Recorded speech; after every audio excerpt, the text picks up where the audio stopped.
L'horreur, un terrain sombre où peu d'écrivains ont pu s'imposer au fil du temps. Seuls quelques noms ont pu s'y distinguer, tels qu'Edgar Allan Poe, Bram Stoker, Stephen King récemment, qui s'est parfaitement illustré dans ce domaine. Parmi ces grands noms de la littérature, un seul églandeur est sorti du lot. Il s'agit de H.P. Lovecraft. Et non, ça n'a rien à voir avec la marque d'ordinateur HP.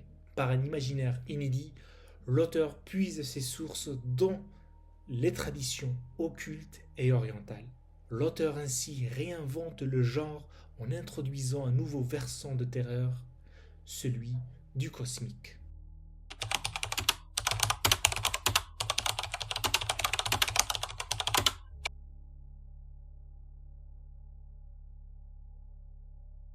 Salutations les glandeurs, j'espère que vous allez bien et on se retrouve aujourd'hui pour parler d'une lecture assez singulière. Il s'agit d'un texte épistolaire, c'est-à-dire un regroupement de lettres rédigées par H.P. Lovecraft, Howard Phillips Lovecraft, durant 1927 jusqu'à 1929, c'est-à-dire l'époque où il a commencé à rédiger ses nouvelles les plus connues. Mais qui est donc H.P. Lovecraft? Howard Phillips Lovecraft est un auteur du XXe siècle américain, réputé pour avoir rédigé plusieurs nouvelles. Il a rédigé énormément de nouvelles en réalité, mais peu malheureusement ont été éditées de son vivant. C'est des nouvelles pour la plupart terrifiantes. L'appel du Cthulhu, le mythe du Cthulhu ou encore la couleur tombée du ciel. Dans sa mythologie, et je mets l'accent sur ce mot les glandeurs, car H.P. Lovecraft a réellement créé une mythologie à part entière sur laquelle il fondait tout son univers, il avait quelques thèmes de prédilection. Parmi ces thèmes, nous retrouvons par exemple le savoir interdit. Il y a un mur que vous allez retrouver dans toutes ces nouvelles, un mur qui empêche l'être humain d'accéder au savoir absolu. À l'instar d'Icare, celui qui désire s'approcher du savoir absolu subira le courroux divin. Deuxième thématique, les glandeurs, c'est l'influence extraterrestre sur les humains. Il faut savoir que les monstruosités décrites par Lovecraft dans son œuvre viennent pour la plupart d'un autre cosmos. C'est des créatures cosmiques. Et ils ont une influence tangible sur le caractère humain, sur la psychologie et la physiologie humaine. Car selon Lovecraft, la terreur, l'horreur ne peut être appréhendée par l'esprit humain. C'est pour cette raison que l'horreur ou l'image horrifique ne peut être terrestre, ne peut être humaine. Et c'est pour cette raison que l'humain, un être tangible, ne peut de facto saisir l'intangible. Troisième thématique, les glandeurs, c'est une civilisation menacée. C'est la décadence civilisationnelle. Dans son œuvre, la civilisation est constamment menacée par l'autre, qu'il soit terrestre ou cosmique. Ce thème de la décadence civilisationnelle fait directement écho aux convictions personnelles et politiques de Lovecraft. Toutefois, les glandeurs, aujourd'hui, nous n'allons pas parler de son œuvre ni de son rapport à la culture. Et Dieu sait quel fut son apport à la culture. Ne serait-ce que l'idée d'avoir créé une ville imaginaire du nom d'Arkham et dans laquelle il donne libre cours à ses monstruosités et à sa folie imaginaire. Cette même idée qui fut utilisée par la suite par d'autres écrivains, par d'autres auteurs, par d'autres artistes tout simplement. Par exemple, la ville de Gotham City, qui puise elle-même ses sources de la ville d'Arkham, rédigée par H.P. Lovecraft. Les créateurs de Batman se sont inspirés de H.P. Lovecraft pour créer Gotham City. On peut même pousser un peu plus la réflexion et l'inspiration des deux œuvres, puisque nous retrouvons un autre hommage disséminé par les créateurs de Batman dans l'œuvre. Il s'agit de l'asile psychiatrique qui se trouve à Gotham et qui s'appelle Arkham Asylum. Il y a même un jeu vidéo qui est sorti durant les années 2010, 2012 à peu près, que je mettrai là. Lovecraft a vraiment une importance dans l'imaginaire états-unien lorsqu'il s'agit de l'horreur.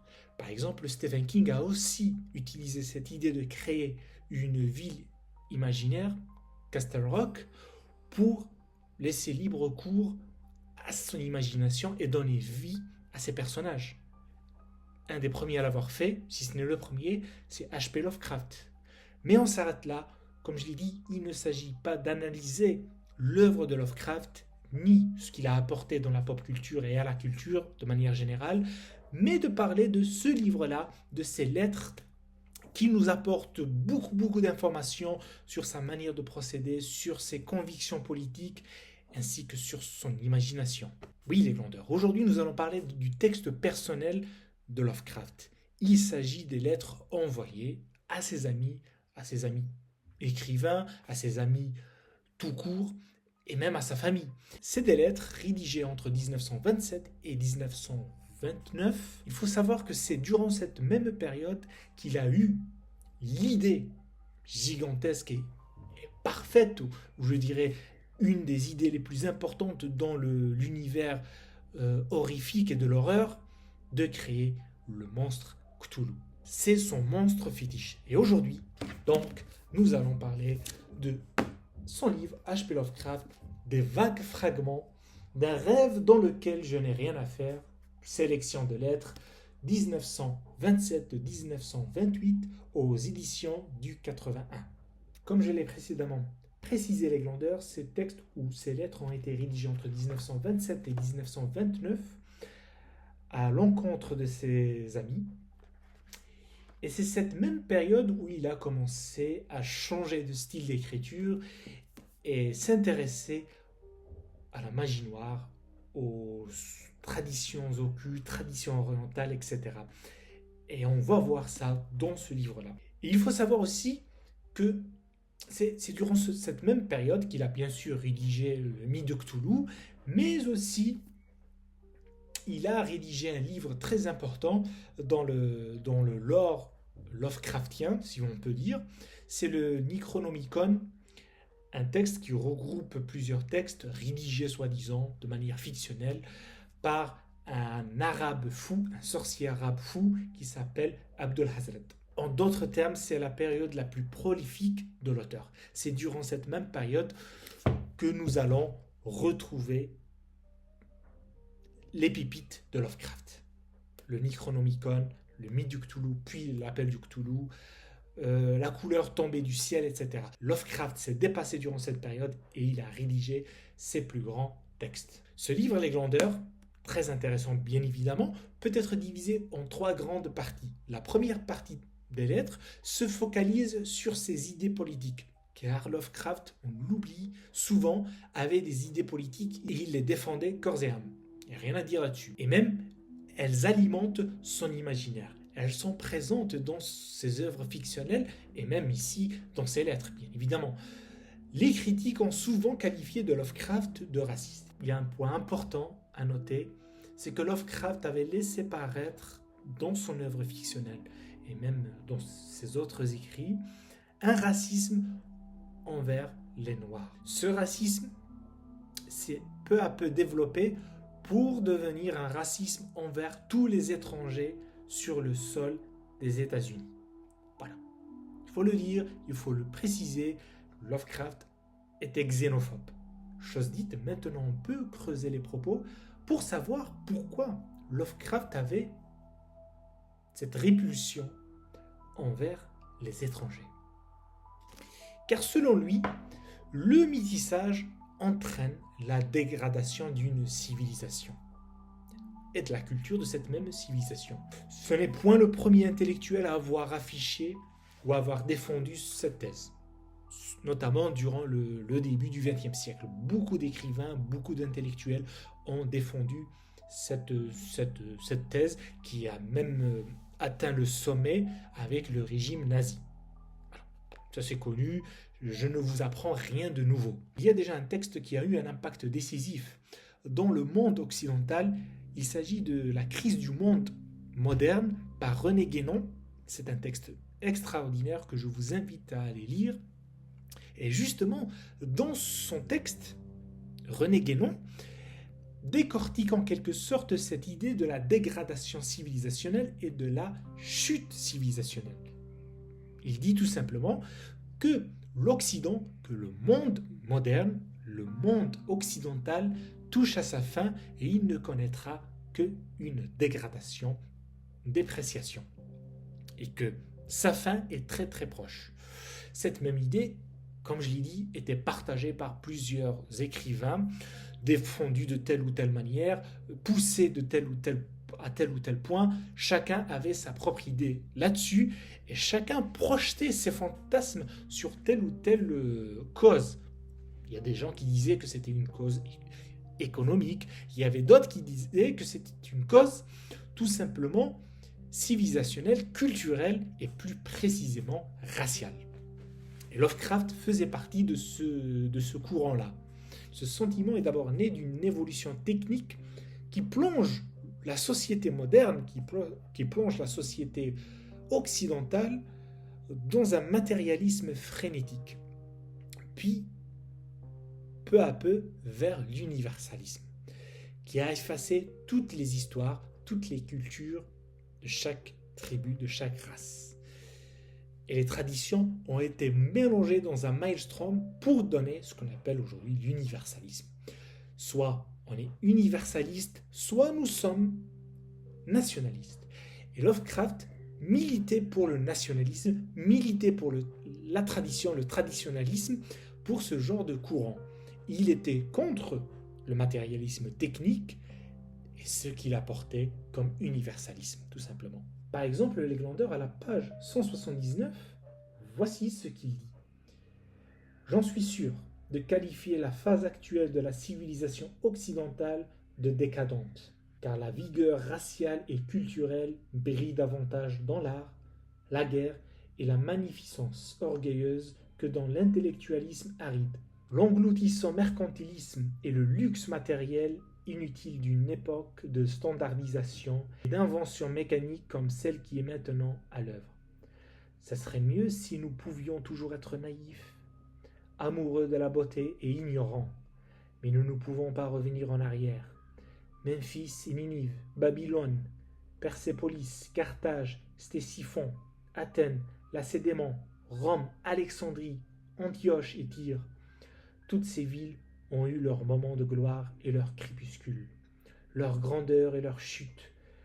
Devant un tel spectacle historique, il serait insensé d'attendre autre chose de la civilisation actuelle. Deuxième étape léglandeur de ce livre, il s'agit de la théorie littéraire de Lovecraft. Il ne cherche à codifier rien du tout, mais juste à expliquer, à expliciter sa manière de procéder. Pour lui, la recherche de la peur ne doit pas puiser dans ce qui est commun, dans ce qui a été déjà utilisé, mais trouver de nouveaux lieux de terreur, comme il l'explique à la page 49. Pour moi, il n'y a rien d'autre que la puérilité dans un récit dans lequel la forme humaine et les passions, situations et normes humaines locales sont dépeintes comme indigènes dans d'autres mondes ou d'autres univers. Pour atteindre l'essence de l'extériorité réelle, qu'elle soit du temps, de l'espace ou dimensionnelle, il faut oublier que des choses telles que la vie organique, le bien et le mal, l'amour et la haine, et tous ces attributs naturels d'une race négligeable et temporaire appelée humanité, possèdent une quelconque existence. Seuls les scènes et personnages humains doivent avoir des qualités humaines. Ceux-ci doivent être manipulés avec un réalisme implacable, pas un romantisme à 4 sous. Mais lorsque nous franchissons la ligne vers l'inconnu sans limite, hideux, l'ailleurs hanté par l'ombre, nous devons nous rappeler de laisser notre humanité et notre terrestrialité sur le seuil. Il expose aussi l'importance de la tradition dans le processus créatif. Il avance, dans la page 189, une œuvre d'art ne possède aucune signification en dehors de la structure sociale ou culturelle à partir de laquelle elle est née. Seuls les plus flasques des idéalistes peuvent ne pas voir que toutes nos idées, nos perspectives et nos formes sont formées à partir d'un amalgame de nos instincts hérités et nos premières associations environnementales, de sorte que nos sentiments à l'égard d'un objet ou d'un type d'expression donné dépendent largement du sang qui coule en nous et de l'héritage des traditions, des habitudes, des sentiments et des points de vue qui nous ont été transmis. La troisième et dernière phase du livre Les Glandeurs, qui m'a, je dois le dire, déçu un petit peu, ennuyé, un petit peu, c'est la quête de Lovecraft de retrouver ses origines. Il était attaché, ou plutôt rattaché à ses traditions, et il voulait retrouver coûte que coûte son arbre généalogique. Cette partie-là ne m'a pas plu parce qu'elle n'apportait pas de clés de lecture qui nous permettraient de mieux déchiffrer l'œuvre Lovecraftienne et même de mieux comprendre Lovecraft. Certes, nous avons compris qu'il accordait une importance à ses traditions, à sa famille, à la culture britannique, parce qu'il s'identifie à la culture britannique, à la littérature britannique, la seule que les États-Unis doivent suivre et doivent utiliser comme modèle littéraire à la perfection, mais c'était barbant. À un moment, ça nous offrait aucune clé de lecture, comme je l'ai dit, aucun détail intéressant, que ce soit au niveau de la vie de Lovecraft ou de l'œuvre de celui-ci. Voilà en quelque sorte les 3 points que vous allez suivre durant cette lecture Les Glandeurs. Est-ce que je vous conseille cette lecture? Ça dépend. Si vous êtes comme moi, intéressé par l'écrivain, intéressé par son œuvre, par sa manière de procéder, je vous conseille d'aller lire de vagues fragments d'un rêve dans lequel je n'ai rien à faire par H.P. Lovecraft aux éditions du 81. C'est un texte très intéressant. C'est des livres qui peuvent nous apporter beaucoup de connaissances et beaucoup d'informations sur l'auteur et surtout sur ses convictions politiques et son racisme.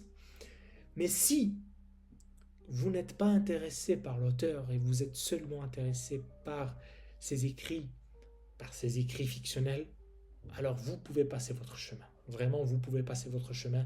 Ce n'est pas une lecture primordiale pour mieux appréhender, pour mieux apprécier les écrits fictionnels de Lovecraft. Voilà les Glandeurs. J'espère que cette vidéo vous a éclairé sur cette question, notamment sur la question de son racisme, même si j'essaierai de produire une vidéo spéciale où je parlerai de Lovecraft, où je parlerai de son racisme, de ses convictions politiques, de son œuvre, etc. Ça viendra certainement dans un futur que j'espère très proche. N'hésitez pas à partager, à vous abonner et comme toujours, que la passion soit avec vous. À plus.